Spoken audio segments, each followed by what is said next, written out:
हम बाहर खड़े होकर के दर्शन करते हैं। पद्म पुराणकार बताते हैं पवित्रारोपण के विधान में, पवित्रा जो आरोपण करते हैं ठाकुर जी के श्रीकंठ में, उनको जो फल प्राप्त होता है वही फल दर्शन में भी है। अब जो मेरे पास समय है उसमें मुझे जो मुख्य कहना था वो कहूँगा, तुलसी की महिमा सुनाऊंगा, क्योंकि तुलसी हमारे जीवन में हमारे साथ एकदम सटी हुई है और उसका हमको रोज काम पड़ता है, तो हम उसके साथ रहते हैं, इसलिए तुलसी जी की कुछ बातें आपको बताऊंगा। लिखा है शंकर भगवान के मुख से ये तुलसी महिमा बताई गई पद्म पुराण में।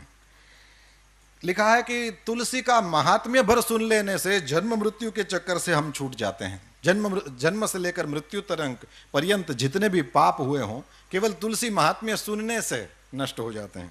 सुनिए, लिखा है तुलसी का पत्ता, फूल, मूल, शाखा, छाल, तना और मिट्टी आदि सभी पावन है। तुलसी संभवम सर्वम पावनम मृत्तिकादिकम। जो तुलसी काष्ठ का चंदन श्री कृष्ण को अर्पण करता और उनके श्री विग्रह में भक्ति पूर्वक लगाता है वो सदा श्री हरि के समीप रमण करता है। यही हरिचंदन है। तुलसी का काष्ठ भी चंदन काष्ठ की तरह घिसा जा सकता है, यही सर्वांगे हरिचंदनम है, इसी को हरिचंदन। तुलसी का काष्ठ इसमें घिस दो, हो गया हरिचंदन, या तुलसी का पत्ता उसमें घिस दिया, हो गया हरिचंदन। ये ठाकुर जी को धराया जाए। जो तुलसी काष्ठ की आग से, तुलसी की जो सूखी लकड़ियां हैं उसको ऐसे ही कचरा समझकर फेंक न दें, इसका भी उपयोग है। लिखा है जो तुलसी काष्ठ की आग से भगवान के लिए दीप जलाए, तो कान खोलकर सुनिए, उसको 10 करोड़ दीप दान का फल मिलता है। जो ब्राह्मण तुलसी काष्ठ की अग्नि में हवन करते हैं उन्हें एक एक सिक्त अर्थात भात के दाने में अथवा एक एक तिल में अग्निष्टोम यज्ञ का फल मिलता है, जिस यज्ञ के कुंड में तुलसी का एक छोटा सा काष्ठ डाल दिया जाए। फिर लिखा है तुलसी की लकड़ी की आंच से तैयार किए हुए नैवेद्य का थोड़ा सा भी अन्न भगवान केशव को अर्पण किया जाए तो वो मेरु के समान अन्नदान का फल देने वाला होता है। जो भगवान को तुलसी काष्ठ का धूप देता है, भगवान ने એટલે આપણે અગરબત્તી સળગાવીને મૂકી દેવાય ને, મેં ટ્રાય કરી લીધી બોલવું હતું એટલે પણ બુઝાઈ જાય, એટલે આપણે ઘી કે કંઈક લગાડીને કદાચ કરીએ તો રહેશે। લખ્યું છે कि जो भगवान को तुलसी काष्ठ का धूप देता है वह उसके फल स्वरूप 100 यज्ञानुष्ठान और 100 गौदान का फल प्राप्त करता है। केवल तुलसी काष्ठ का धूप, ये कचरा समझकर न फेंकें। आगे, जो मनुष्य अपने अंग में तुलसी की कीचड़ लगाकर श्री विष्णु का पूजन करता है उसे एक ही दिन में 100 दिनों के पूजन का फल प्राप्त होता है। ये सब कुछ गीता प्रेस से प्रकाशित पद्म पुराण में आप दर्शन कर सकते हैं। लिखा है तुलसी की जड़ की मिट्टी से स्नान करने से तीर्थ स्नान का फल मिलता है। जो तुलसी की नई मंजरी से भगवान की पूजा करता है वो जब तक सूर्य चंद्र है तब तक वो पुण्य भोगता है। तुलसी द्वारा पूजित होकर भगवान श्री हरि भयंकर उत्पातों, रोगों तथा अनेक दुर्निमित्तों का भी नाश कर डालते हैं। फिर लिखा है प्रतिदिन तुलसी दल से पूजा करेगा कोई व्यक्ति भगवान की तो वह धनवान होता है। तुलसी की मूर्ति संपूर्ण सिद्धियों को प्रदान करने वाली है। फिर लिखा है पार्वण श्राद्ध के अवसर पर श्रावण मास में तथा संक्रांति के दिन तुलसी का पौधा लगाना ये अत्यंत पुण्यदायी है। तुलसी की जड़ में ब्रह्मा जी रहते हैं, मध्य भाग में भगवान जनार्दन रहते हैं और मंजरी में रुद्रदेव का निवास है, इसलिए शायद मंजरी रुद्रदेव को चढ़ती है। जिस घर, गांव या वन में तुलसी का वृक्ष हो वहां जगदीश्वर श्री विष्णु प्रसन्न चित्त होकर निवास करते हैं। उस घर में दरिद्रता नहीं होती, वहां दुख भय रोग नहीं ठहरते। जहां तुलसी की सुगंध लेकर हवा चलती है वहां की 10 दिशाएं और 4 प्रकार के जीव पवित्र हो जाते हैं। जिस घर में तुलसी के मूल की मिट्टी हो वहां संपूर्ण देवता तथा कल्याणमयी भगवान श्री हरि सर्वदा स्थित रहते हैं। विशेषतः, अब ये थोड़ा अनजान सा लगेगा पर सुनेंगे तो बड़ा आनंद आएगा। लिखा है विशेषतः शिव मंदिर में यदि तुलसी का वृक्ष लगाया जाए तो उसमें से जितने बीज तैयार होते हैं, मंजरी और मंजरी जब सूख जाए तो उसमें से बीज तैयार होते हैं, उसी को बो दें, आपको कहीं उसके पौधे लेने जाने की जरूरत नहीं, अपनी ही तुलसी से बार बार आप अपना तुलसी का पौधा नया कर लेंगे। तो मंजरियों को संभालना चाहिए, उससे वहीं फिर हमको ये विदेशों में रहने वाले जब तुलसी संभालना चाहें तो उनके लिए बहुत अच्छा ये मंजरी वाला उपाय है।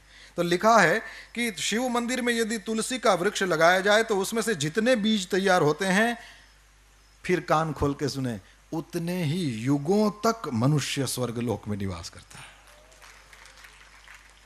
भगवान के समीप पृथ्वी तल पर तुलसी लगाने से सदा वैकुंठ की प्राप्ति।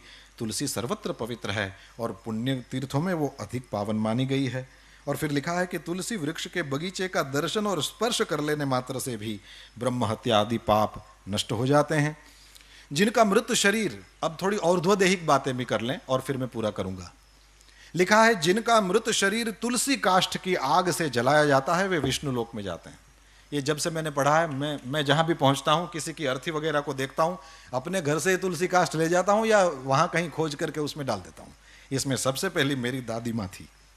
मैंने जब पढ़ा तो उसके बाद सबसे पहली जो भगवान के धाम में गई वो मेरी दादी थी, और मैंने उसी इस वचन को याद करके तुलसी काष्ठ कर दिया। मैंने कहा वह तो वैसे ही जाएगी, हवेली में जिंदगी भर ठाकुर जी की सेवा करने वाली क्यों वैकुंठ में नहीं जाएगी, वो तो यहाँ थी तब भी वैकुंठ में थी। तो ये करने जैसा है, ये हम कर सकते हैं, इसलिए मैं कह रहा हूं जिनका मृत शरीर तुलसी काष्ठ की आग से जलाया जाता है वे विष्णु लोक में जाते हैं।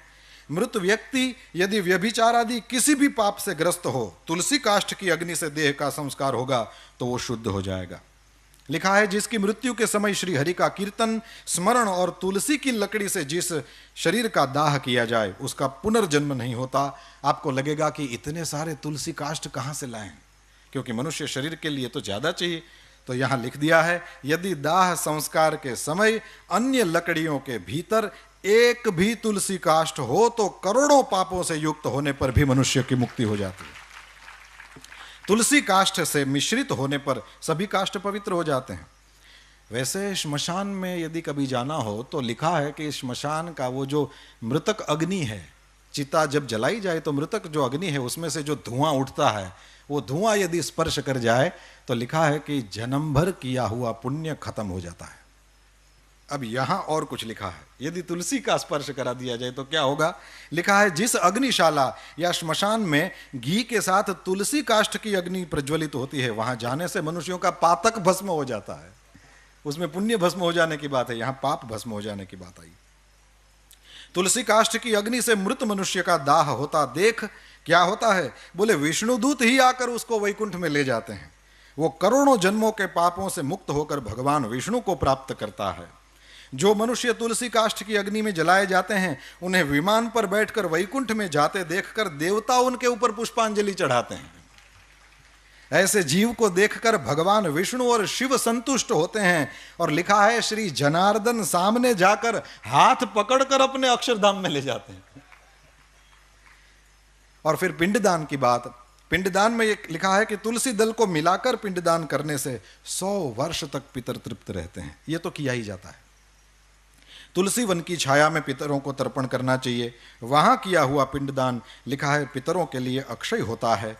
और 260वां अध्याय, इसमें समुद्र मंथन की कथा है, और समुद्र मंथन की कथा में नई बात लिखा है महालक्ष्मी जी प्रकट हुई, फिर चंद्रमा प्रकट हुए, और पद्म पुराण का वचन है कि चंद्रमा प्रकट हुए जो हम सबके मामा हैं। पद्म पुराण में लिखा है कि चंद्रमा हम सबके मामा हैं। ये केवल हमारी दादियों से सुना हुआ नहीं है, पुराण भी इसके साक्षी देता है कि चंद्रमा सबके मामा हैं। अब मैया है महालक्ष्मी जी, श्री जी, और मामा हो गए ना। और फिर लिखा है कि इनके बाद समुद्र मंथन से भगवान श्री हरि की पत्नी तुलसी जी प्रकट हुई, जो परम पवित्र है और संपूर्ण विश्व को पावन बनाने वाली है। जगन माता तुलसी का प्रादुर्भाव श्री हरि की पूजा के लिए ही हुआ है। और सच में कभी भी श्री हरि का दर्शन करिए, मंगला के बाद जब ऋषि कुमार ठाकुर जी को सजा देते हैं पुष्पों की मालाओं से, तो उनके चरणों का फिर दर्शन नहीं होता। वो इसलिए नहीं कि नहीं कराना चाहते, लेकिन इसलिए कि उसमें तुलसी से वो दोनों चरण अच्छा देते रहते हैं। अंत में श्री राजेंद्र दास जी महाराज के द्वारा सुनी हुई एक बात कह करके पूरा करूंगा। उन्होंने कहा कि तुलसी जी क्यों इतनी ज़्यादा चढ़ाई जाती हैं। बोले इसलिए चढ़ाई जाती हैं कि तुलसी की जो मंजरी होती है, उस मंजरी में सफ़ेद छोटे छोटे फूल होते हैं, उसमें से कोई सुगंध आती है। मैंने तो कोशिश करी, लेकिन मेरी इस प्राकृत नासिका को उसमें से कोई गंध नहीं मैं प्राप्त कर सका। उतना पता नहीं मेरा पुण्य नहीं होगा, पर उसमें से जो सुगंध आती है, महाराज जी ने कहा, श्री राजेंद्र दास जी महाराज ने कहा कि वही सुगंध श्री राधा जी, श्री श्री जी के शरीर से आती है, और इसलिए ठाकुर जी को तुलसी जी ज़्यादा पसंद है। हम सब ऋषि कुमारों को यहाँ पुराण प्रवचन के लिए अवसर दिया गया। इसके लिए अवसर के प्रदाता करुणा निधान पूज्य भाई श्री के चरणों में हम सब ऋषि कुमारों की ओर से बार बार दंडवत प्रणाम करता हूँ। आप सब ने बड़े प्रेम से सुना, इसलिए हम सब ऋषि कुमार आपके आभारी हैं। कृतज्ञता पूर्वक पुनः पुनः पूज्य भाई श्री के चरणों में प्रणाम। पूज्य